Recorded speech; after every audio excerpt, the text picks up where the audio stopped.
এটা হচ্ছে আমাদের ড্রোন, এখানে আমরা এখন ফোন রাখবো।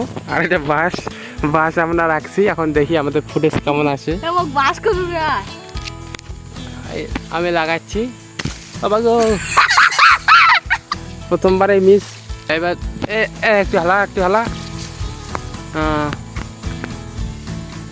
হ্যালো গাইস, তো ড্রোন ফুটেজগুলো দেখার আগে আপনাদের সামনে একটা কথা বলে নেই। যেহেতু গর্বের বন্ধু বাস, তো বাস দিয়ে আমি ড্রোন ফুটেজ নিছি। তো ভালো লেগে থাকলে অবশ্যই একটা লাইক করবেন, কারণ আমাদের একটা লাইক করাতে আমাদের অনেক মোটিভেশন করে আরেকটি ভিডিও করার জন্য। তো শেষ পর্যন্ত শুরু করা যাক। কেমন হয়েছে প্লিজ অবশ্যই কমেন্টে বলবেন। তাহলে শুরু করা যাক।